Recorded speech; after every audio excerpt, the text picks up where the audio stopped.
In the cold silence of space, Admiral Kale Voran sat alone on the bridge of his shattered flagship. The once mighty vessel floated like a ghost among the ruins of the Zinari fleet. His claws clenched tightly around the edges of his command chair as he stared at the holographic display before him, a map of Earth's solar system, now littered with the wreckage of countless ships. His voice trembled as he spoke into a recording device. "We outnumbered them 100 to 1, he whispered, his tone heavy with disbelief and regret. "And still, we lost everything." He paused, closing his eyes for a moment. When he opened them again, they burned with a mix of anger and sorrow. How could this happen? How could they, mere children compared to us, defeat the greatest empire in the galaxy? The story began months earlier, long before the war had turned into a nightmare. The arrival, the Zinari Empire, was not known for mercy. For centuries they had swept across the stars, conquering weaker species and assimilating their technology.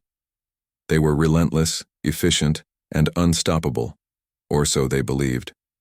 Their fleets stretched millions of ships wide, each one bristling with weapons capable of reducing planets to ash. To most civilizations, the sight of a Zinari armada arriving in their skies meant only one thing: surrender or die. When the first scout ships detected Earth, the Zinari High Command dismissed it as irrelevant. Humanity was young, barely scratching the surface of interstellar travel. Their technology was primitive, their defenses laughable. Still, protocol demanded an assessment. So Admiral Kale Voran was sent to deliver the ultimatum: submit to Zinari rule or face annihilation. Kale Voran arrived with a massive fleet, over 10,000 ships surrounding Earth, their ominous silhouettes blotting out the sun. From orbit, the planet looked beautiful, vibrant with life. But beauty meant nothing to the Zinari. To them, Earth was just another resource to exploit. On the day of the ultimatum, Kale Voran broadcast his message to every corner of the planet. "People of Earth," his deep, resonant voice boomed through speakers worldwide. "You stand before the might of the Zinari Empire. Resistance is futile. Surrender now, and your lives will be spared. Refuse, and your world will burn." 2. His astonishment. Humanity refused. First contact, the response came quickly, not in words but in action. Moments after the ultimatum ended, swarms of tiny human fighters surged into space. They were laughably small compared to the towering Zinari warships, armed with weapons that seemed little more than toys. Yet, they moved with terrifying speed and precision, darting between the larger vessels and unleashing bursts of fire. "What is this?" Kale Voran growled, watching the chaos unfold on his tactical screen. Dozens of human fighters latched onto a single Zinari cruiser, peppering its hull with missiles. Within minutes, the ship exploded in a fiery burst, scattering debris across the void. "This is impossible," shouted one of his officers. "They're too small, too weak. And yet, they fight," Kale Voran muttered, his mandibles clicking in irritation. He ordered his fleet to counterattack. Massive beams of energy tore through space, vaporizing dozens of human ships in seconds. But for every fighter destroyed, 2 more took its place. By the end of the first hour, the Zinari had lost nearly 100 ships. It was a staggering number, especially against such an inferior enemy. Kale Voran couldn't believe what he was seeing. These humans, they weren't fighting like soldiers. They were fighting like cornered animals, willing to sacrifice themselves without hesitation. "They don't even care about dying," Kale Voran realized aloud. "They're throwing themselves at us like insects swarming a predator." Despite the losses, the Zinari regrouped and retaliated.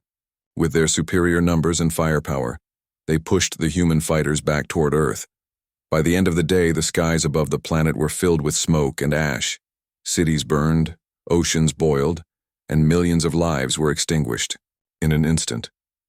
But even as the Zinari celebrated their apparent victory, something unsettling lingered in the air. Humanity hadn't surrendered. Not yet. The first signs of trouble over the next few weeks, the Zinari tightened their grip on Earth. Orbital bombardments reduced major cities to rubble, while ground forces secured key locations. Resistance was sporadic but persistent. Small groups of human soldiers launched ambushes, striking quickly and disappearing before the Zinari could respond. Kelvorin found himself increasingly frustrated. Every time he thought he'd crushed the rebellion, it sprang up somewhere else. Worse, the humans kept adapting. At first, they used crude weapons scavenged from fallen Zinari ships. Then, inexplicably, they started building new ones, better ones. How are they doing this? Kelvorin demanded during a meeting with his senior officers. Their technology shouldn't allow for such rapid advancements. One of his advisors hesitated before answering. Sir, our analysts believe they've been reverse engineering our equipment. They're learning from us. Learning? Kelvorin snarled. These primitives are copying our designs? Impossible. But the evidence was undeniable. Human. Fighters began appearing with upgraded armor and weapons, some eerily similar to Zinari tech. Even worse, they started using tactics that defied logic. Instead of engaging directly, they struck supply lines, communication hubs, and isolated patrols. Each attack was small but devastating, chipping away at the Zinari's overwhelming advantage. Kelvorin tried to dismiss these developments as minor annoyances. After all, the Zinari still held the upper hand. Their numbers were vast, their resources nearly limitless. What did it matter if a few rebels slipped through the cracks? Yet doubts began creeping into his mind. Why weren't the humans breaking? Every other species the Zinari had encountered had crumbled under similar pressure.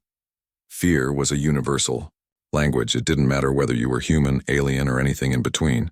Everyone feared death, everyone feared pain. Except, it seemed, these humans. A glimpse of humanity. One evening, Kelvorin received a transmission intercepted from Earth. It showed a group of human soldiers preparing for battle. Most wore patched-up uniforms, their faces smeared with dirt and blood. None of them looked older than 25. Despite their ragged appearance, there was a fierce determination in their eyes. At the center of the group stood a woman, Commander Elena Vega. Her voice rang out clear and strong as she addressed her troops. "We've lost a lot," she said. "Our homes, our families, our freedom. But we haven't lost ourselves. As long as we keep fighting, we still have hope. And hope is the most dangerous weapon of all." Kelvorin watched the footage several times, unable to look away. There was something about Vega's words that unsettled him. Hope? Was that really what drove these humans? Could something so intangible truly make a difference against the might of the Zinari Empire? He shook his head, dismissing the thought. Hope was meaningless without strength, and strength was something the Zinari had in abundance. Escalation. As the weeks turned into months, the conflict escalated. The Zinari continued their relentless assault, determined to break humanity once and for all. But no matter how hard they pushed, the humans pushed back harder. In one particularly brutal engagement, a squadron of human ships lured a Zinari dreadnought into a trap. Using synchronized attacks, they disabled its engines and boarded it. By the time reinforcements arrived, the dreadnought was gone, its crew dead, its systems stripped bare. "That's 3 dreadnoughts this month," Kelvorin roared during a heated briefing. "How can they keep doing this? We outnumber them, we outgun them, we should have crushed them by now." His officers offered no answers, only grim silence. The truth was becoming painfully clear. Humanity wasn't playing by the rules. They didn't rely on superior numbers or advanced technology. They relied on something far more unpredictable: ingenuity, adaptability, and sheer willpower. A warning ignored. Toward the end of Part 1, Kelvorin received a troubling report from his intelligence division. Analysts had identified patterns in the human attacks, patterns that suggested someone was orchestrating the resistance with remarkable skill. This person, whoever they were, understood the Zinari's weaknesses better than anyone should. "We need to find this leader," Kelvorin ordered. "Eliminate them and the rest will fall apart." But when presented with suggestions to adjust their strategy, to focus less on brute force and more on countering human tactics, Kelvorin dismissed them outright. "No," he snapped. "We don't change who we are because of some pests. We crush them. That's what we do. Unbeknownst to him, this decision would seal the Zenari's fate.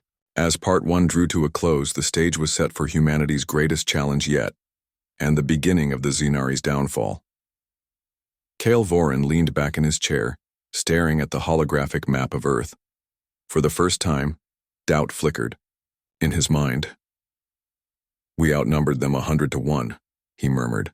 So why does it feel like we're losing? Months had passed since the Zenari invasion began, and Earth was a shadow of its former self. Cities lay in ruins, oceans churned with ash, and the skies were perpetually darkened by smoke. Yet, despite the devastation, humanity refused to surrender. In fact, their resistance only grew stronger and stranger. Admiral Kale Vorin sat brooding in his command chamber aboard the Ecliptor, the flagship of the Zenari fleet. His claws tapped impatiently against the armrest of his chair as he stared at the tactical display before him. The once overwhelming numbers of his fleet were dwindling faster than he could replace them. Every day brought new losses, ships destroyed, soldiers killed, resources drained, and every night he replayed the same question in his mind. How can they keep fighting? Humanity fights back. The humans had changed their tactics. Instead of launching large-scale assaults that played into the Zenari's numerical advantage, they fought in small, unpredictable groups. These ghost squads, as the Zenari called them, struck quickly and vanished just as fast. They targeted supply lines, communication hubs, and isolated patrols, leaving behind chaos and confusion. One particularly devastating ambush occurred near Mars. A convoy of Zenari freighters carrying vital supplies for the fleet was ambushed by human fighters armed with stolen alien technology. Within minutes, the entire convoy was obliterated. When reinforcements finally arrived, all they found were drifting hulks and scattered debris. "They're learning," muttered Commander Jezkrall, one of Kale Vorin's top strategists. "Not just from our tech, but from our mistakes," Kale Vorin growled in frustration. "Learning? These primitives shouldn't even be able to comprehend half of what we do." "And yet, here we are," Jezkrall replied grimly, "losing more ground every day." What frustrated Kale Vorin most wasn't just the frequency of these attacks, it was the creativity behind them. Humans used decoys, traps, and misdirection to outwit their opponents. They hijacked Zenari drones, reprogramming them to attack their own creators. They even rigged asteroids with explosives, turning space itself into a weapon. Each victory, no matter how small, seemed to galvanize humanity further. News of successful strikes spread across Earth like wildfire, inspiring others to join the fight. To Kale Vorin, it felt less like a war and more like a plague, a relentless infection spreading through his empire. Commander Vega's rise. At the heart of humanity's resistance stood Commander Elena Vega. Once an obscure officer in Earth's fledgling Space Force, she had risen to prominence through sheer determination and brilliance. Her name became synonymous with hope among the survivors, whispered in bunkers and shouted during battles. Vega wasn't just a fighter, she was a strategist. She understood the Zenari better than anyone else, studying their movements, analyzing their weaknesses, and exploiting every flaw she uncovered. Under her leadership, the human forces adopted a decentralized command structure, allowing individual units to operate independently while still contributing to the larger mission. "She's dangerous," Kale Vorin admitted during a private meeting with his senior officers. "She thinks differently. She doesn't follow patterns or rules, she adapts." "Then we need to eliminate her," suggested General Vortal, his second in command. "Cut off the head, and the body will die." Kale Vorin nodded. "Agreed. Find her location. Deploy everything we have. I want her dead within the week." But finding Vega wouldn't be easy. She moved constantly, never staying in one place for long. Her presence was everywhere. In intercepted transmissions, in the aftermath of successful raids, in the eyes of captured soldiers who spoke her name with reverence. She was a ghost, slipping through the cracks of the Zenari net. The battle for Luna. The turning point came during a massive battle over Luna, Earth's moon. For weeks, Vega and her team had been planning a daring operation to cripple the Zenari supply chain. If successful, It would leave the invaders stranded, unable to resupply or reinforce their troops. The plan was risky. It required splitting the human fleet into 3 separate groups. One to distract the Xynari main force, another to disable key orbital stations, and a third to infiltrate the primary supply depot located beneath Luna's surface. As the operation unfolded, chaos erupted across multiple fronts. Human ships swarmed the Xynari fleet, drawing fire away from the real targets.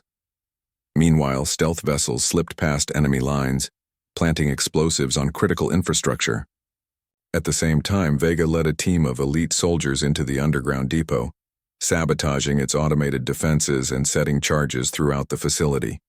When the explosives detonated, the impact was catastrophic. The depot collapsed inward, burying millions of tons of supplies under layers of rock and dust. Without those resources, the Xynari fleet would struggle to maintain its grip on Earth. Kyle Voren watched helplessly as reports poured in from every corner of the battlefield. Ships lost, stations destroyed, supplies gone. For the first time, he realized the full extent of Vega's genius and humanity's resolve. "We underestimated them," he said quietly, staring at the holographic map of Luna. Again, morale crumbles. The defeat at Luna sent shockwaves through the Xynari ranks. Soldiers who had once marched with pride now questioned whether the invasion was worth the cost. Casualties mounted daily, and replacements were slow to arrive. Supplies dwindled, forcing rationing measures that bred resentment among the troops. Even Kyle Voren's inner circle began to fracture. Some officers advocated using forbidden weapons, biological agents, planet-killing bombs, to end the war quickly. Others argued for retreat, claiming the humans weren't worth the effort. "We can't keep losing like this," snapped General Vortal during a heated council meeting. "If we don't act decisively, the High Command will strip you of your rank."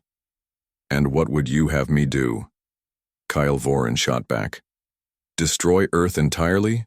Wipe out billions of lives? That's not conquest, that's genocide." "Who cares what it is?" Vortal sneered. "We're Xynari. We take what we want, however we want. If these humans won't bow, then they deserve to burn." Kyle Voren clenched his fists, his mandibles twitching in anger. He wanted to argue, to remind them of the honor that once defined their people, but deep down he knew Vortal was right. The Xynari Empire had always ruled through fear and destruction. Mercy was a foreign concept, one they neither understood nor respected. Still, something inside him hesitated. Watching humanity fight, not just for survival, but for freedom, had awakened a part of him he thought long dead. Was this truly the legacy he wanted to leave behind? A moment of reflection. That night, Kyle Voren wandered the empty corridors of the Ecliptor, seeking solace in solitude. As he gazed out a viewport at the distant blue-green orb of Earth, memories flooded his mind. Memories of his youth, before the wars, before the conquests. Back when the Xynari were explorers, not conquerors, he thought about the humans, their creativity, their courage, their refusal to give up. They reminded him of his own people, centuries ago, when they too had fought against overwhelming odds. Had the Xynari become so consumed by power that they'd forgotten who they once were? "What have we done?" he whispered to himself, his voice barely audible. "What have I done?" For the first time, doubt turned to regret. Regret for the lives lost, the worlds destroyed, the ideals abandoned. Humanity's resistance wasn't just a challenge to his authority. It was a mirror reflecting the ugliness of his own empire. Setting the stage by the end of Part 2, the Xynari were on the defensive. Their once unstoppable fleet was stretched thin, their morale shattered and their resources depleted. Admiral Kyle Voren knew the next battle would decide everything, for both sides. As he prepared to lead the final assault personally, he couldn't shake the feeling that history was repeating itself. Just as the humans had risen against impossible odds, so too might the Xynari fall. And if they did, what would remain of his empire? The galaxy held its breath as humanity launched its most ambitious assault yet. a desperate bid to reclaim their world from the Zenari Empire. For Admiral Kale Vorin, this battle would be his last chance to salvage what remained of his honor and, perhaps, his soul. The final assault humanity's counteroffensive began with a deafening roar that echoed across space. Thousands of ships surged forward, their engines blazing like stars against the black void. Fighters darted between larger vessels, weaving through the chaos with practiced precision.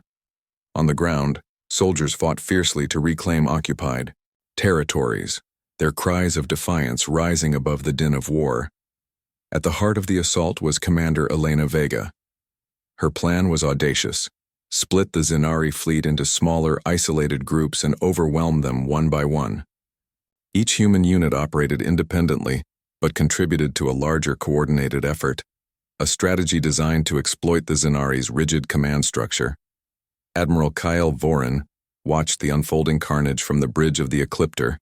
His claws gripped the railing tightly as explosions lit up the view screen.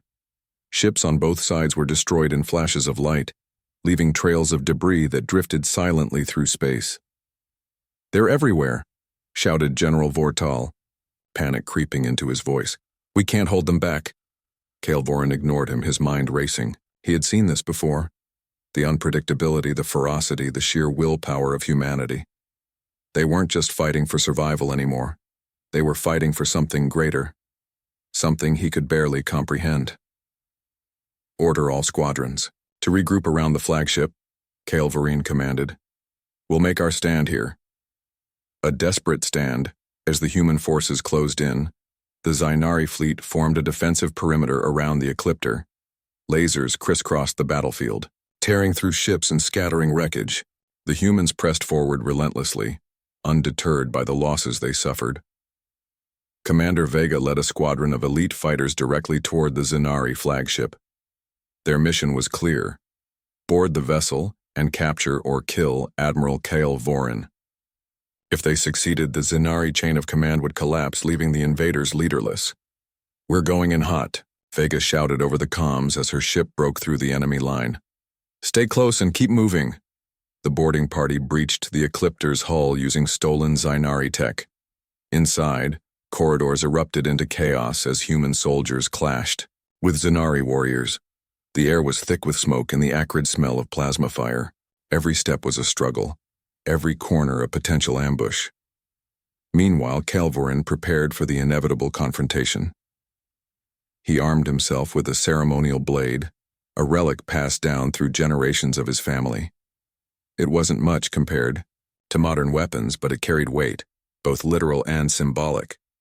"I won't let you take my ship," he muttered under his breath. "Not without a fight." The showdown. Vega and her team reached the command center after a grueling battle. Through the ship's interior. When the door slid open, she found Kyle Vorin waiting for her, his blade raised in challenge. "You're brave," he said, his voice calm despite the storm raging outside. "But bravery alone won't save you." Vega stepped forward, her weapon trained on him. "This isn't about bravery," she replied. "It's about hope, about refusing to give up no matter how bad things get." For a moment, neither moved. Then Kale Vorin lunged, his blade slicing through the air. Vega dodged, firing a shot that grazed his shoulder. They exchanged blows, each strike fueled by desperation and determination. Kale Vorin fought with the skill of a seasoned warrior, but Vega matched him with cunning and agility. She disarmed him with a swift kick, sending the blade clattering to the floor. Panting, she aimed her weapon at his chest. "It's over," she said softly. "Surrender, and your people will live." Kale Vorin stared at her, his pride warring with his conscience. Finally, he dropped to one knee, bowing his head in defeat. "Do what you must," he whispered. To his surprise, Vega lowered her weapon. "No," she said. "You've lost enough already. Order your fleet to stand down, and we'll end this without further bloodshed." The aftermath with Kyle Vorin's surrender. The remaining Zenari forces withdrew from Earth. The war was over, but the scars ran deep. Billions had died, entire cities lay in ruins, and the planet's ecosystems teetered on the brink of collapse. Yet amidst the devastation, there was hope. Humanity worked tirelessly to rebuild. Nations put aside old rivalries, united by their shared struggle. Advances in technology, born from reverse engineering Zinari designs, sparked a new era of innovation. Slowly but surely, Earth began to heal. For Kael Voren, the aftermath was quieter. As the remnants of the Zinari fleet retreated into the depths of space, he recorded his account of the war. His voice trembled as he spoke, weighed down by guilt and regret. "We outnumbered them 100 to 1, he said. "And still, we lost everything. Perhaps that's what we deserved." He paused, staring out at the stars. "They taught us something important, that strength isn't measured by numbers or weapons. It's measured by the will to endure, to adapt, to fight for what matters most. Maybe, in losing, we found something far greater: humility."